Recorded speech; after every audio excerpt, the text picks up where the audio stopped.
मेरी मालकिन मेरे सामने खड़ी हुई थी और उनके चेहरे पर एक बड़ी सी मुस्कान थी। वो कहने लगी, अगर तुम चाहो तो ये सारी कीमती चीजें तुम्हारे पास भी हो सकती हैं। ये बात उन्होंने अपने सोने के हार दिखाकर मुझे कही थी। तो उसकी चमक से मेरी आंखें चमक उठीं। एक पल के लिए मुझे ऐसे लगा कि जैसे मेरे सपने पूरे होने वाले हैं, जैसे मेरी गरीबी की जंजीरें टूटने वाली हैं। मैं बहुत खुश हो गई क्योंकि मैं नादान थी, मासूम थी। मैं ये नहीं जानती थी कि ये चमकती हुई चीज़ मेरे लिए एक अंधेरे दलदल का दरवाज़ा खोल रही है। फिर मालकिन ने मुझे तैयार किया, बहुत महंगे कपड़े पहनाए और चेहरे पर खूब सारा मेकअप किया और मुझे अपने साथ होटल लेकर गई। मेरे दिल में भी डर था और उम्मीद भी थी कि शायद अब सब कुछ ठीक हो जाएगा। लेकिन मुझे क्या मालूम था कि ये एक मामूली सी रात नहीं है, बल्कि ये मेरी पूरी जिंदगी बदल देने वाली रात है। बस एक बिजनेस मीटिंग है और तुम्हें वहां पर कुछ सवालों के जवाब देने हैं, मैडम ने बड़े ही नरमी से कहा। मगर उनकी आंखों में एक अजीब सी चमक थी, जैसे वहां कोई ऐसा राज वो जानती हो जो मैं नहीं जानती थी। मुझे एक खास कमरे में भेज दिया गया। मैंने दरवाजा खोला और सामने जो इंसान बैठा था, उसकी नजरें मुझ पर जम गईं। कमरे की हर चीज बहुत ही कीमती और खूबसूरत लग रही थी और वो इंसान उसकी अमीरी की कहानी सुना रहा था। मगर कुछ ही देर में मेरी सांसें घुटने लगीं। मैंने खुद को बचाने की बहुत कोशिश की, मगर जब मैं वापस लौटी तो मैं गुड़िया नहीं थी जो होटल जाने से पहले थी। मैं एक बेजान लाश की तरह थी, जिसकी रूह जैसे कहीं खो चुकी हो।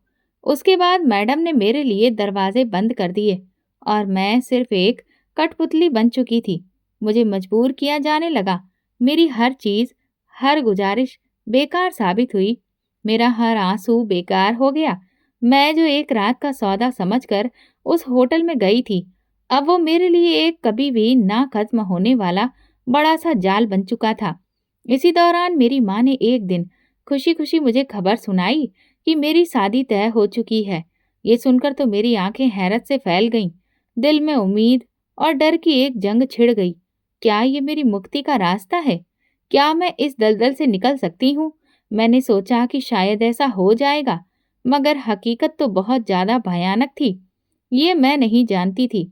शादी से एक रात पहले मैडम का फोन आया, बस आज एक आखिरी बार और तुम्हें होटल जाना होगा। मैंने उन्हें इनकार करना चाहा, मगर मैडम ने वही ब्लैकमेलिंग वाला किस्सा दोहराया और फिर मैं मजबूर हो चुकी थी, जैसे मेरी जिंदगी के सारे रास्ते बंद हो चुके थे। मैं होटल पहुंची और कमरे में दाखिल हुई और जैसे ही मैंने सामने बैठे आदमी की शक्ल देखी, तो मैं तो पत्थर की तरह एक जगह पर जम गई। मेरे दिल की धड़कनें जैसे थम गईं, जिससे मेरे शरीर की जान ही निकल गई थी। हाथ ठंडे पड़ने लगे थे। दरवाजे के पास खड़ा वो आदमी कोई और नहीं था, बल्कि वो तो मेरा रात की बासी रोटी चाय के साथ देखकर मेरा दिल उचट हो चुका था। वही खुश्क और बासी रोटी, वही फीकी चाय जिसमें दूध कम और पानी ज्यादा होता था। मुझे बहुत तेज गुस्सा आया। माँ रोज यही करती थी। खुद तो सुबह सुबह कोठी चली जाती और वहां जाकर अच्छा नाश्ता कर लेती और हमें इस तरह से ये रूखा सूखा खाने के लिए छोड़ जाती थी। मेरा सब्र जवाब दे गया था, ये क्या मुसीबत है, कभी तो कुछ ढंग का नाश्ता बना दिया करें। हर रोज चाय और रोटी, सारा दिन इसी के सहारे गुजारो। माँ को तो परवाह ही नहीं है, खुद जाकर तो अच्छा खा लेती है और हमें इस हाल में छोड़ देती है। ये सुनते ही माँ ने सिर झुका दिया, जैसे उनके पास मेरे सवालों के जवाब ही नहीं थे। मगर मुझे उस वक्त उनकी खामोशी और भी ज्यादा गुस्सा दिला रही थी। मैं जानती थी कि हम गरीब हैं, हमारे पास पैसे नहीं हैं, लेकिन क्या हर रोज ये तमाशा जरूरी था? क्या हमारे लिए अच्छा खाना खाने की ख्वाहिश करना कोई गुनाह था? चाय का कप मैंने गुस्से में उठाकर जमीन पर दे मारा। कप के टूटने की आवाज इतनी तेज थी कि सचिन अपने कमरे से भागता हुआ आया। वो अपनी लंगड़ी टांग ठीक करते हुए आ रहा था और फिर मुझे घूरते हुए बोला, दीदी, सुबह सुबह ये आपने क्या कर दिया है? आपको शर्म नहीं आती है इस तरह से ये करते हुए? मैंने खूंखार नजरों से उसे देखा। अगर वो आम बच्चों की तरह होता, अगर वो भी काम काज कर सकता, तो हमारे हालात कुछ बेहतर हो सकते थे। मेरा नाम गुड़िया है और मैं हमेशा से अपनी जिंदगी से नाखुश रही हूँ। शायद इसमें मेरा कसूर नहीं, बल्कि हमारी किस्मत का है। मुझे हमेशा अपने रिश्तेदारों की बड़ी कोठियाँ, उनकी चमचमाती गाड़ियाँ, उनके नए कपड़े, ये सब देखकर बहुत जलन महसूस होती थी। मैंने हमेशा चाहा कि हम भी अमीर हों, हमारे पास भी हर चीज़ हो, मगर ऐसा कभी भी नहीं हुआ।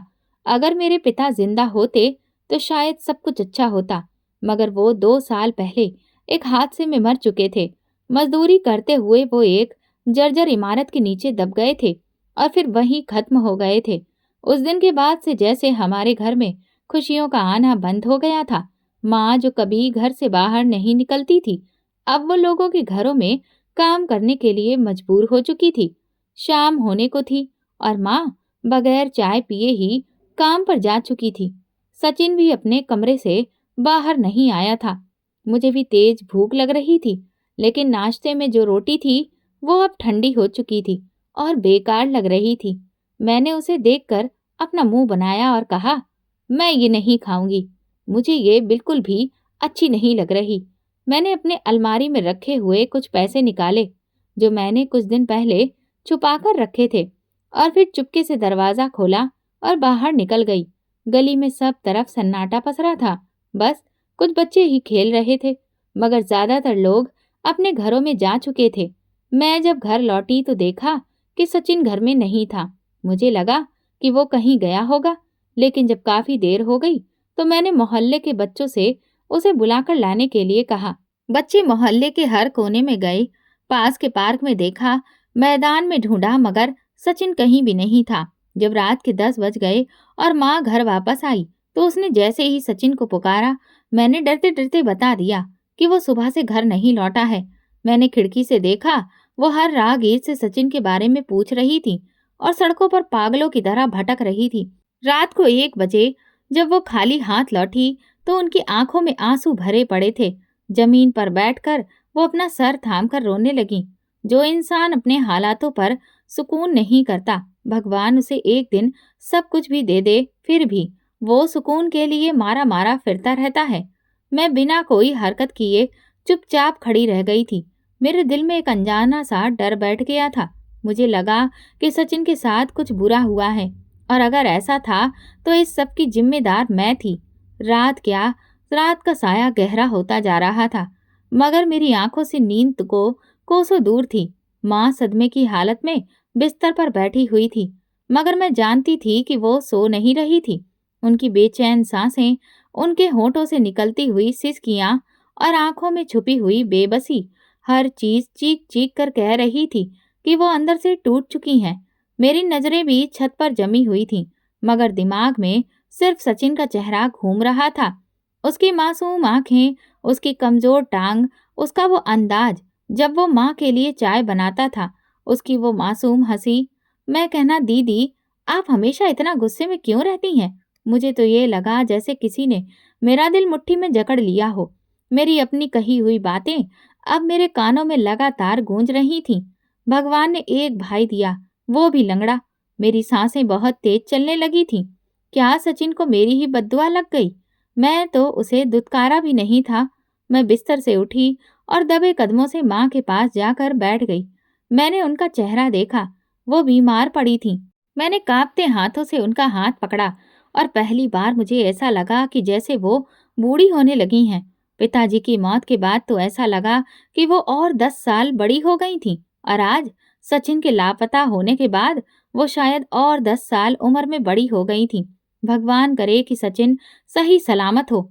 मैंने जिंदगी में पहली बार सच्चे दिल से ऊपर वाले से दुआ मांगी थी। सुबह होते ही माँ ने मोहल्ले के सभी लोगों को जमा कर लिया। वो हर दरवाजे दरवाजे जाकर सचिन के लिए पूछ रही थी, मगर किसी को कुछ भी मालूम नहीं था। मुझे लगता है कि अब हमें पुलिस के पास जाना चाहिए, माँ ने एक आखिरी उम्मीद के तौर पर मुझसे कहा।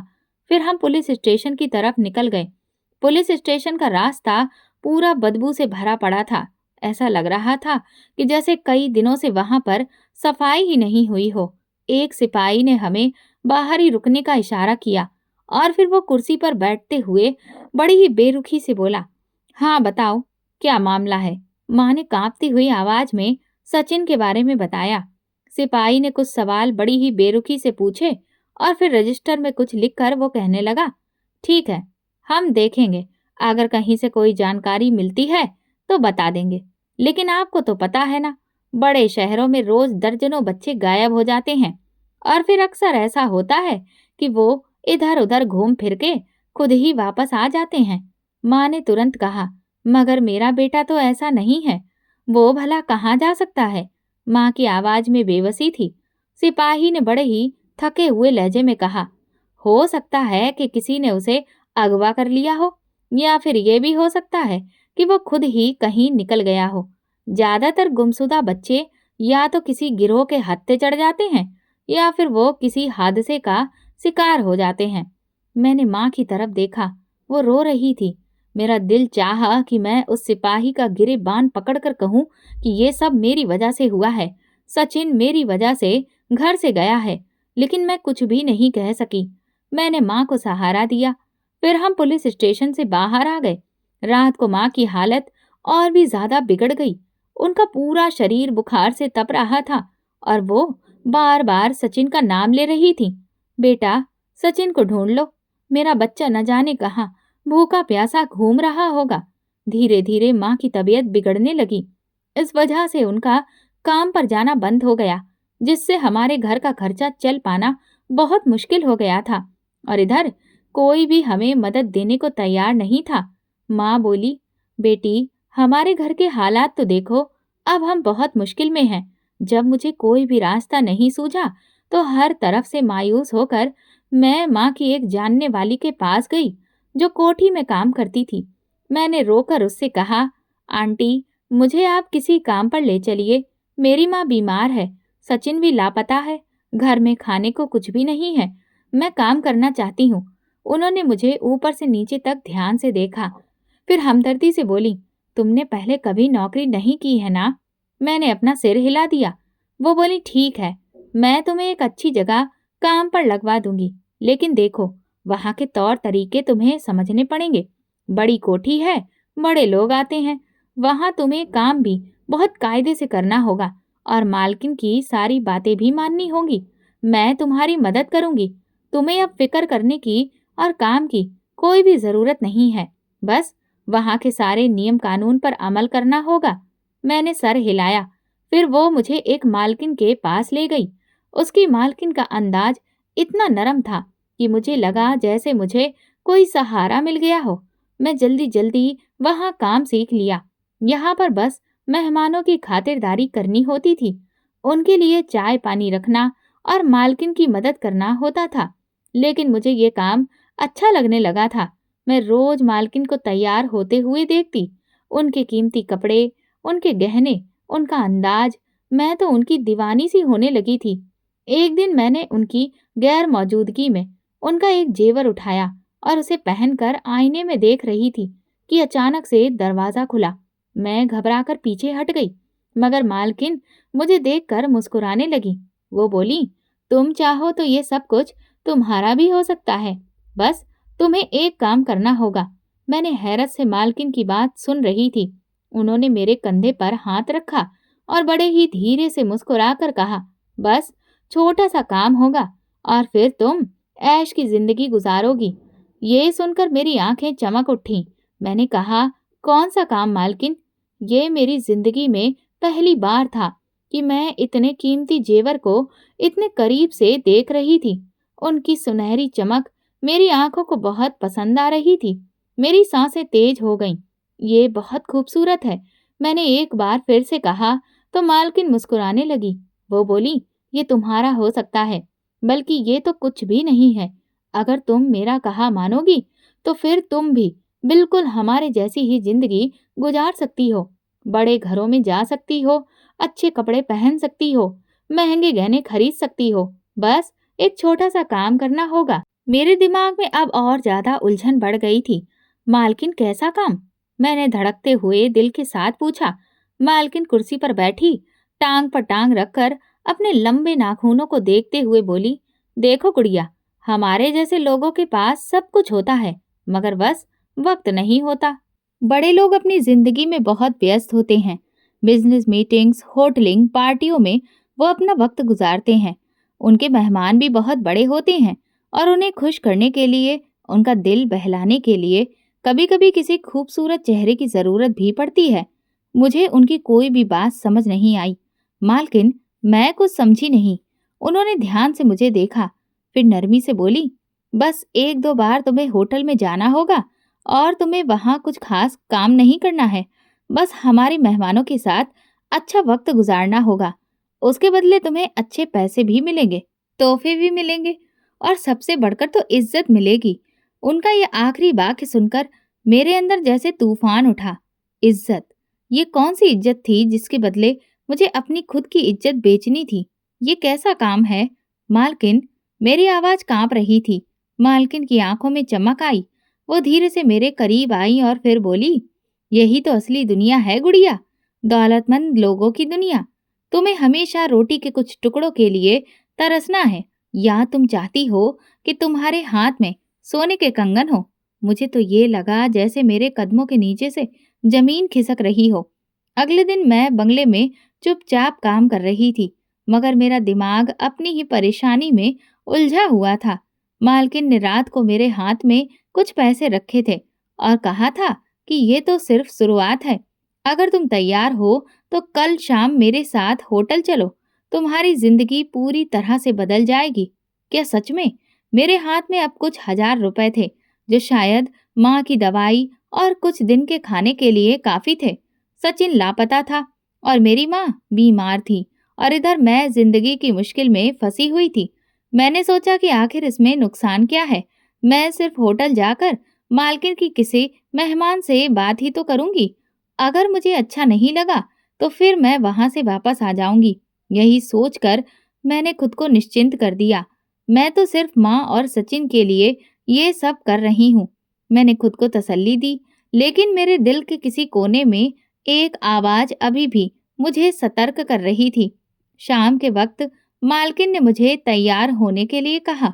मैंने बंगले के ड्रेसिंग रूम में जाकर खुद को आईने में देखा। मेरे सामने गुड़िया खड़ी थी, मगर आज वो कुछ अलग लग रही थी। ऐसा लग रहा था कि जैसे गरीबों का दाग धुल गया था, जैसे मैं भी किसी अमीर परिवार की लड़की हूँ। ये कपड़े पहन लो। मालकिन ने एक बहुत ही महंगा चमचमाता हुआ ड्रेस मेरी तरफ बढ़ाया। मैंने वो ड्रेस हाथ में लिया। वो बहुत ही मुलायम और खूबसूरत था, मगर मेरे दिल में एक अजीब सा बोझ बढ़ता जा रहा था। चलो जल्दी करो, वक्त हो गया है, मालकिन ने कहा और मैंने धीरे से ड्रेस पहना। फिर से खुद को आईने में एक बार देखा। क्या ये मैं ही हूँ या फिर कोई और है? मुझे तो यकीन ही नहीं हो रहा था। गाड़ी में बैठते वक्त मेरे हाथ पसीने से भीग रहे थे। रिलैक्स हो जाओ गुड़िया, मालकिन ने मेरे हाथ थपथपाए। ये सब तुम्हारी भलाई के लिए है। मैं खामोश रही। गाड़ी शहर के एक मशहूर होटल के सामने जाकर रुकी। दरवाजे पर खड़े गार्ड ने झुककर सलाम किया, जैसे हम कोई खास मेहमान हो। होटल की वो बिल्डिंग बहुत ऊंचाई तक गई थी और पूरी तरह से रोशनी में नहाई हुई थी। मैंने जिंदगी में कभी इतनी चमक धमक नहीं देखी थी। इतनी महंगी गाड़ियां, महंगे ड्रेस पहने हुए लोग, कीमती परफ्यूम की खुशबू, सब कुछ किसी सपने के जैसा था। हम होटल के अंदर दाखिल हुए। मैंने नजरें झुका ली, मगर मेरे कानों में मालकिन की आवाज गूंज रही थी। बस थोड़ी हिम्मत करो गुड़िया, यहाँ आकर सब लड़कियां डर जाती हैं, मगर जो एक बार कदम रख लेती हैं, वो कभी भी पीछे नहीं हटती। मेरे कदम लड़खड़ा रहे थे, मगर मैं फिर भी आगे बढ़ रही थी। हम लिफ्ट से उस खास फ्लोर पर पहुंचे। यहाँ बड़े लोग आते हैं, बहुत खास मेहमान, मालकिन ने धीरे से कहा। इस फ्लोर पर होटल का एक महंगा स्वीट था, जहाँ एक अरबी शेख बैठा था। उसके साथ कुछ और अमीर मर्द भी थे, जो कीमती घड़ियां और सूट पहने हुए थे। मैडम ने मेरा परिचय करवाया। ये मेरी खास दोस्त है गुड़िया, बहुत मासूम, बहुत खूबसूरत है। शेख ने मेरी तरफ गौर से देखा, जैसे वो मुझे परख रहा हो। फिर वो मुस्कुराया। तुम बहुत हसीन हो लड़की। ये सुनते ही मेरे गले में जैसे कांटे अटक गए। नर्वस मत हो, यहाँ सब तुम्हारे वेल विशर्स हैं, शेख ने नरमी से कहा और जूस का गिलास मेरी तरफ बढ़ाया। मेरे हाथ कांपने लगे। पी लो, कुछ भी नहीं होगा। मालकिन ने धीरे से कहा। मैंने आहिस्ता से गिलास अपने मुंह से लगा दिया। उसका जूस का स्वाद अजीब सा था। जैसे ही मैंने एक घूंट भरा, मेरा दिमाग बोझिल होने लगा। मुझे हर चीज धुंधली सी दिखने लगी। मुझे ऐसा लग रहा था जैसे मेरे शरीर में ताकत खत्म हो रही हो। मैं खुद को संभालने की कोशिश कर रही थी, मगर सब कुछ धुंधला हो गया था और फिर पूरी तरह से अंधेरा छा गया। जब मुझे होश आया तो मेरा शरीर जैसे किसी बोझ तले से दबा हुआ था। आंखें खोलने की हिम्मत ही नहीं हो रही थी, मगर मेरे कानों में होटल के बाहर की हल्की हल्की आवाज आ रही थी। सर में बुरी तरह से दर्द था, जैसे किसी ने मेरे होशो हवास छीन लिए हो। मैंने धीरे धीरे आंखें खोली। सामने छत का झूमर हल्की हल्की रोशनी दे रहा था। जब मैंने नजरें इधर उधर दौड़ाई तो देखा कि मैं एक बड़े महंगे होटल के कमरे में थी। मेरा सर भारी था, शरीर में जान नहीं थी और कपड़े बिखरे हुए थे। या ये कहूं कि मैं कहाँ हूँ। और फिर जैसे यादों का दरवाजा खुल गया, मैंने खौफ से तकिए के नीचे अपना हाथ रखा, जैसे वहां से कोई भी चीज अपने सुरक्षा के लिए मैं निकाल सकूं। मगर सच्चाई ये थी कि क्या अब मेरे पास खुद को बचाने के लिए कुछ भी नहीं बचा था।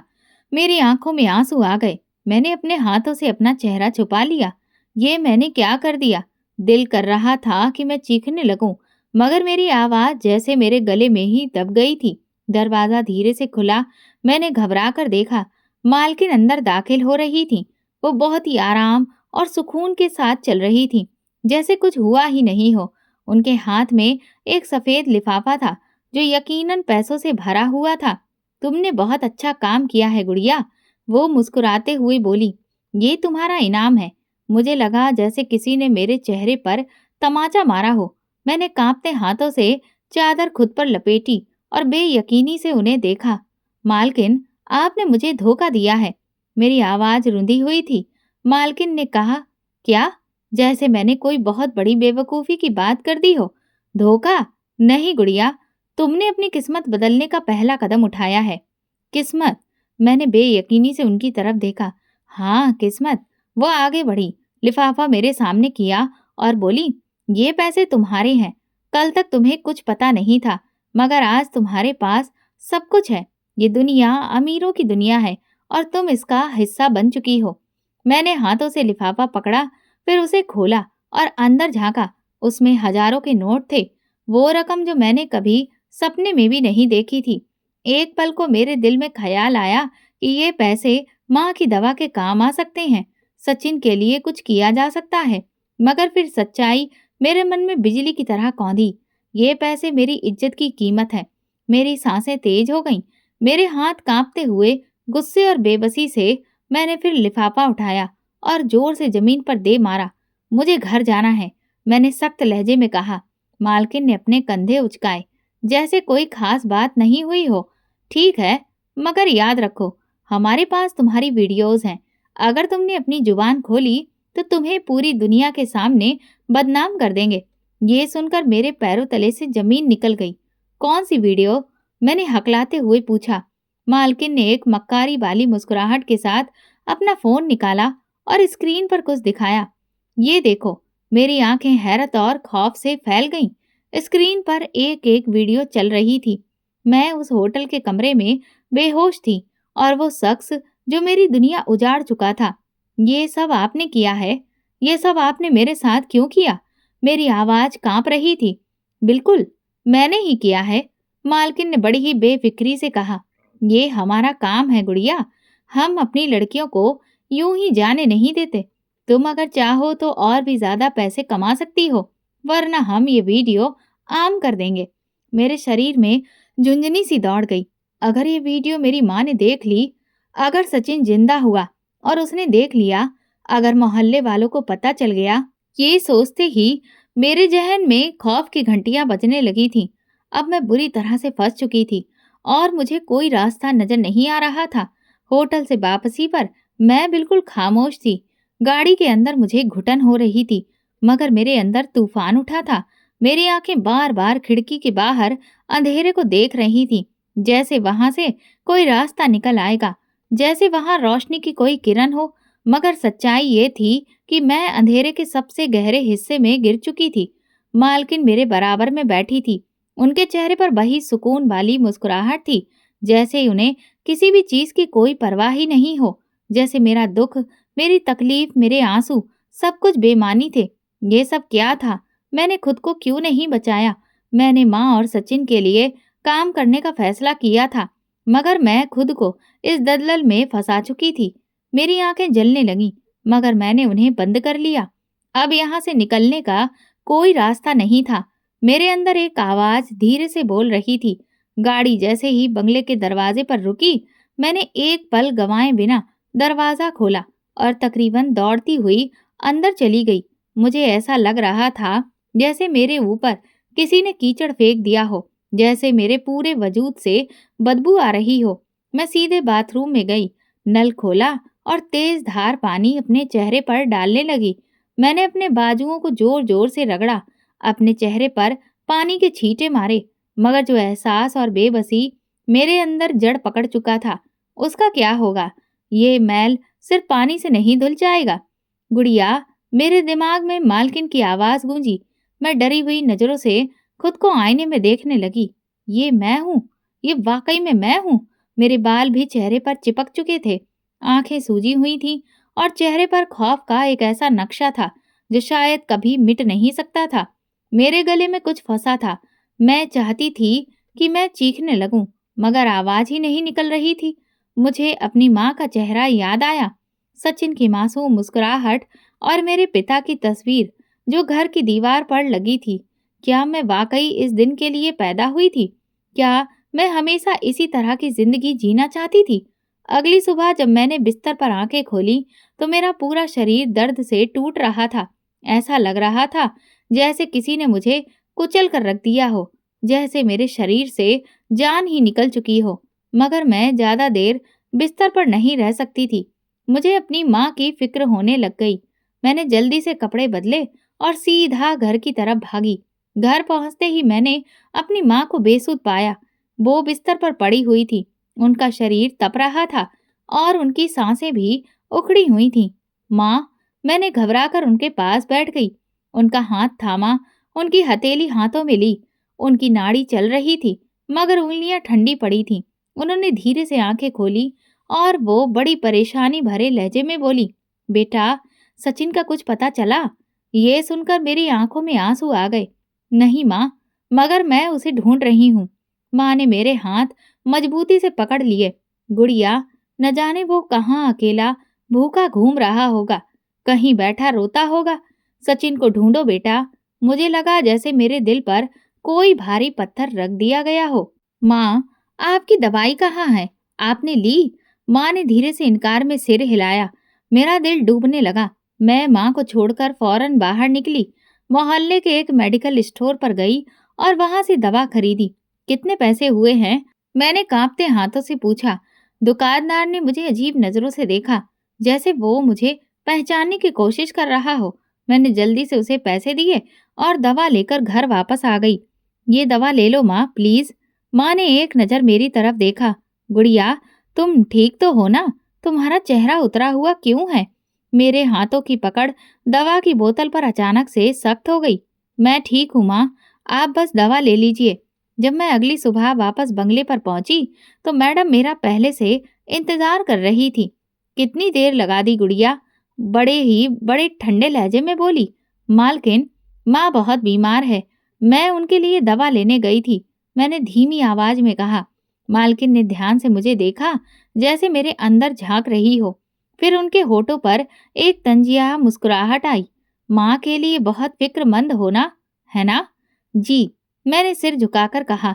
मालकिन हंसने लगी। तो फिर फिक्र छोड़ दो।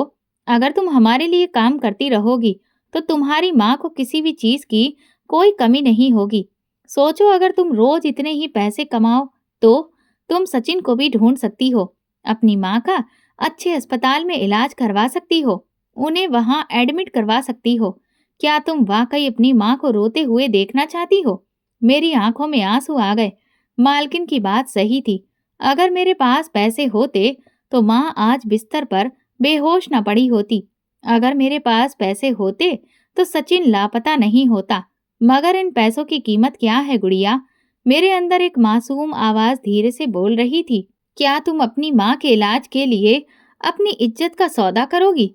मैडम ने मुझे घूरते हुए कहा। सोच लो गुड़िया, जिंदगी ऐसे नहीं चलती। ये दुनिया जालिम है। अगर जीना है तो खेल के नियम समझने होंगे।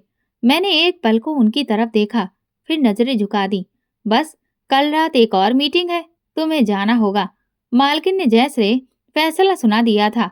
रात के वक्त मैं अपने बिस्तर पर लेटी थी, मगर नींद मेरी आंखों से कोसों दूर थी। मैंने छत की तरफ देख रही थी, अंधेरे में घूरते हुए खुद से ही सवाल करती रही। क्या सच में मेरे पास अब कोई रास्ता नहीं है? क्या सच में मैं इस दलदल से बाहर नहीं निकल सकती? मेरी आंखों में आंसू आ गए। क्या सचिन यहाँ होता तो वो मेरा हाथ थाम लेता, मुझे बताता कि सब कुछ ठीक हो जाएगा। मगर सचिन कहीं नहीं था और मैं अंधेरे में डूब चुकी थी। क्या सच में मेरी जिंदगी का अब यही रास्ता था? क्या वाकई मुझे इस गंदगी में अब पड़ना ही होगा? ये सवाल मेरे मन में बार बार आ रहे थे, मगर जवाब कोई भी नहीं था। अगर मैं यहाँ से निकलना चाहूँ तो क्या कोई रास्ता मेरे लिए बना है? लेकिन सच्चाई ये थी कि वापसी का दरवाजा कब का बंद हो चुका था। मैं जितना बचने की कोशिश करती, उतना ही गहरे दलदल में फंसती जा रही थी। रात जब मैं बंगले से वापस आई तो माँ की हालत और भी ज्यादा बिगड़ चुकी थी। वो तकरीबन बेहोशी में ही थी। उनका शरीर कमजोर पड़ चुका था। बेटा, गुड़िया, मैंने जल्दी से पानी का गिलास उठाया और उनके होठों से लगाया। माँ, प्लीज कुछ खा लीजिए। माँ ने मेरी तरफ देखा। उनकी आंखों में वो चमक अब बाकी नहीं रह गई थी। बेटा, सचिन आया? मुझे लगा जैसे किसी ने मेरे दिल पर भारी पत्थर रख दिया हो। नहीं माँ, मेरी आवाज गले में रुंध गई। माँ की आंखों में आंसू आ गए। वो आ जाएगा ना? मैंने उनकी कमजोर हथेली थाम ली। हाँ माँ, सचिन जरूर आएगा। अगले दिन मैंने एक डॉक्टर को बुलाया। जब उसने माँ का चेकअप किया तो बड़े ही परेशानी के साथ बोला, ये बहुत कमजोर हो चुकी हैं। उनके शरीर में कई तरह की कमियां हो गई हैं। ये बहुत ज्यादा टेंशन ले रही हैं, जिसकी वजह से उनकी हालत बिगड़ रही है। अगर इनका जल्दी से इलाज नहीं किया गया तो फिर उनकी जान को खतरा हो सकता है। ये सुनकर मेरे पैरों तले से जमीन निकल गई। इलाज का खर्च क्या होगा डॉक्टर साहब? डॉक्टर ने अंदाजा लगाते हुए कहा, कम से कम 20 से 25 हजार रुपए तो लगेंगे ही, और इन्हें अच्छी खुराक भी चाहिए। मेरी आंखों में बिजली दौड़ गई।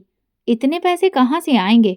मेरी जेब में कुछ रुपए थे जो शायद माँ के लिए 2 दिन के खाने के लिए काफी होते, मगर इलाज के लिए मैं इतने पैसे कहाँ से लाऊं? मैं माँ के सिरहाने बैठ गई और उनके माथे पर हाथ रखकर कहा, माँ आप फिक्र ना करें, मैं सब ठीक कर दूंगी। मगर कैसे? मेरी आंखों के आगे अंधेरा छा गया। मैंने मालकिन के शब्द याद किए, अगर तुम रात को होटल चली जाओ तो तुम्हें अच्छा पैसा मिलेगा। मैं जमीन पर बैठ गई।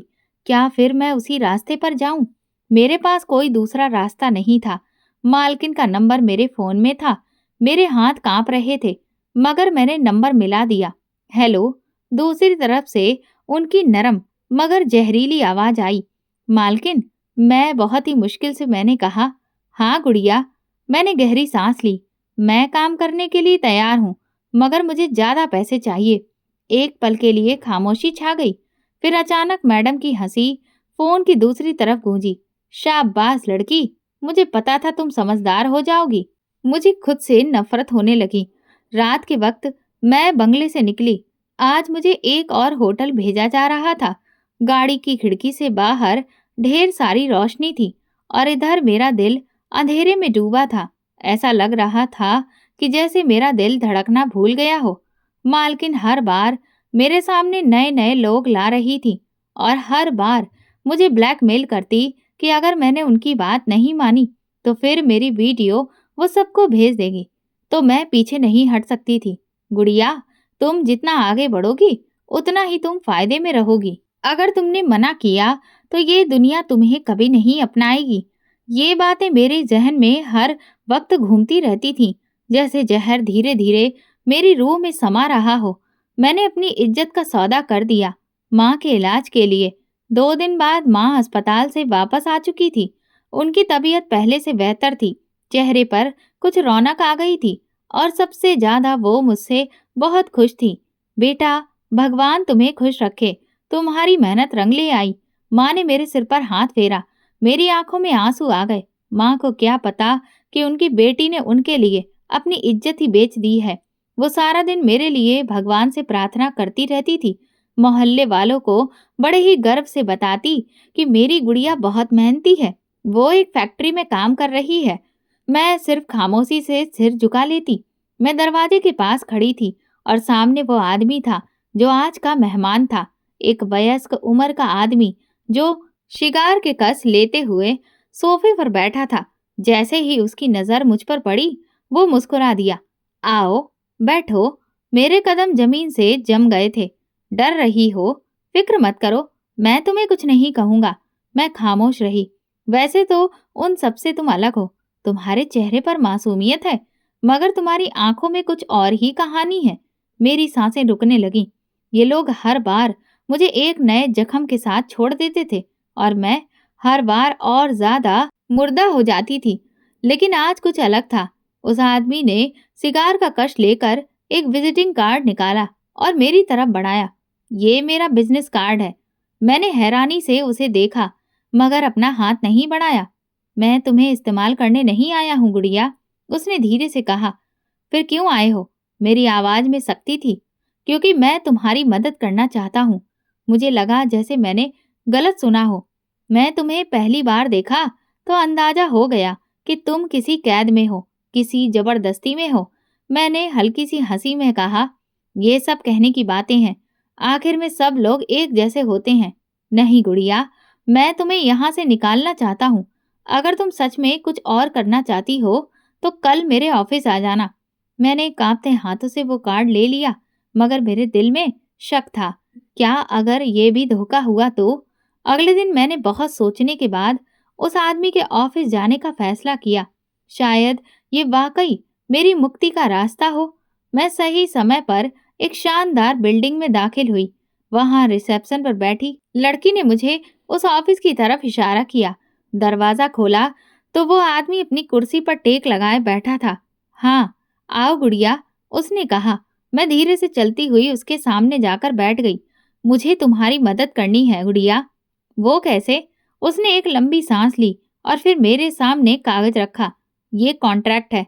मैं तुम्हें अपनी कंपनी में रख सकता हूँ, मगर तुम्हें मेरे स्पेशल क्लाइंट्स के साथ गले मिलना होगा और उनके साथ खूब घुलना मिलना भी होगा।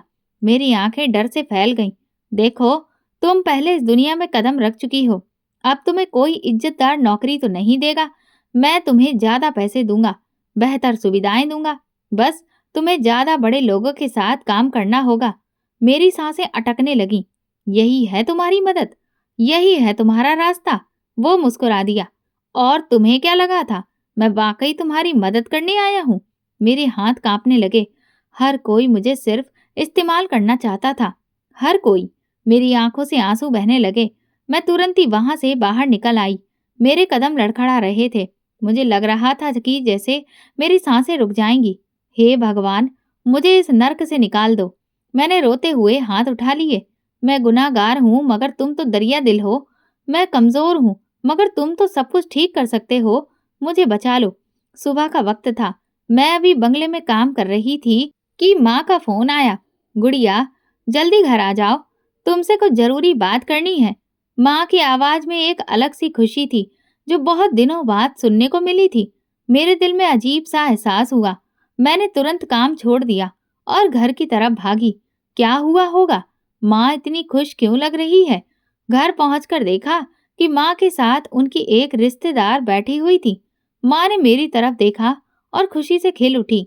बेटा, बधाई हो, तुम्हारे लिए एक अच्छा रिश्ता आया है। माँ ने खुशी खुशी कहा।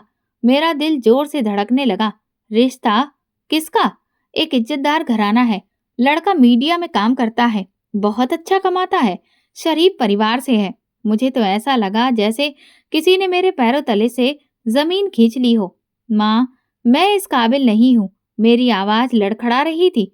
माँ ने मेरा हाथ थाम लिया। बेटा, ये भगवान की मेहरबानी है। शायद यही तेरे लिए इस गरीबी से छुटकारा पाने का रास्ता हो। मेरी आंखों में आंसू आ गए। मैं माँ को सच नहीं बता सकती थी। क्या ये रिश्ता मेरे अतीत को जानकर भी मुझे कबूल करेगा? देखते ही देखते शादी की तारीख तय हो गई। मेरी सारी जिंदगी जैसे एक उलझन में फंस चुकी थी। मैं खुश भी थी, लेकिन मैं डरी हुई भी थी। अगर मेरा अतीत सामने आ गया तो, अगर मेरे होने वाले पति ने सब कुछ जान लिया तो। माँ को यकीन था कि मैं एक चरित्रवान लड़की हूँ और मैं उस यकीन को तोड़ नहीं सकती थी। शायद भगवान ने मुझे एक दूसरा मौका दिया है। मैंने दिल ही दिल में प्रार्थना की। मेरी शादी से एक दिन पहले मालकिन ने मुझे अपने पास बुलाया। मालकिन, मैं आज काम पर नहीं आ सकती, कल मेरी शादी है, मैंने डरते डरते कहा। मालकिन ने गहरी नजरों से मेरी तरफ देखा, फिर एक जहरीली मुस्कुराहट के साथ बोली, अरे वाह, बधाई हो गुड़िया। मैंने नजरें झुका ली। लेकिन शादी से पहले बस आज एक आखिरी बार तुम्हें होटल जाना होगा। मेरा दिल धड़कने लगा था। मैं अब और ये सब नहीं कर सकती थी। मालकिन ने कहा, ये तुम्हारे हाथ में नहीं है मेरी जान। तुम भूल गई हो कि हमारे पास तुम्हारी वीडियोस हैं। अगर तुमने इनकार किया तो तुम्हारी इज्जत की अर्थी निकाल दी जाएगी। मुझे लगा जैसे मेरे पैरों तले से जमीन निकल गई है। ये मेरा आखिरी दिन है। इसके बाद मैं कभी वापस नहीं आऊंगी। मैंने खुद से वादा किया। होटल के शानदार कमरे में दाखिल होते ही मुझे एक अजीब सा एहसास हुआ। सामने कुर्सी पर कोई बैठा था और जैसे ही मेरी नजरें उठी, मेरी दुनिया हिल गई। ये तो मेरा होने वाला पति था। मेरी आंखें डर से फैल गईं।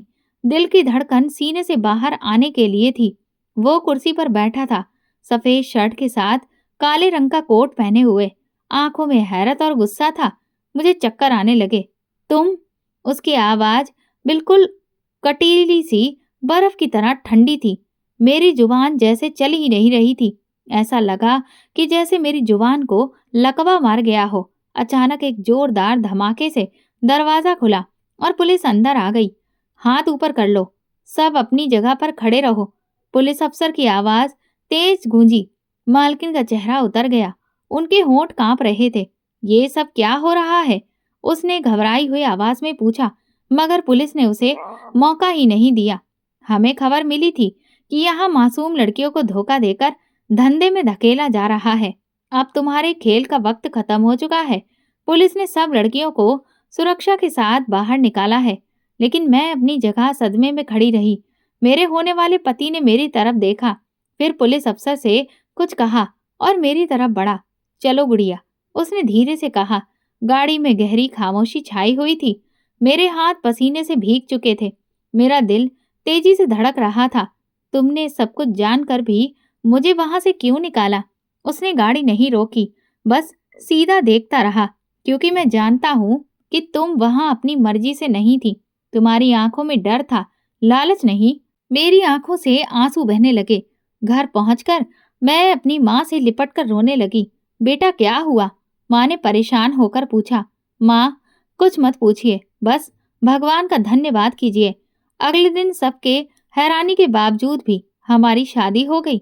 तुमने सब कुछ जानकर भी मुझसे शादी क्यों की? मैंने उससे पूछा।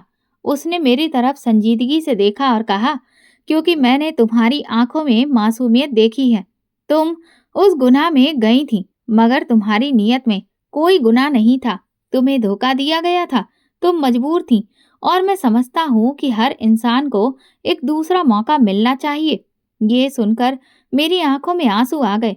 मुझे तो यकीन ही नहीं हो रहा था कि मैं इतनी किस्मत वाली हूँ कि मुझे इतना समझदार पति मिला था, जिसने मेरे चरित्र को हथियार बनाकर मुझ पर कोई भी वार नहीं किया, बल्कि उल्टा मेरी इज्जत की सुरक्षा की।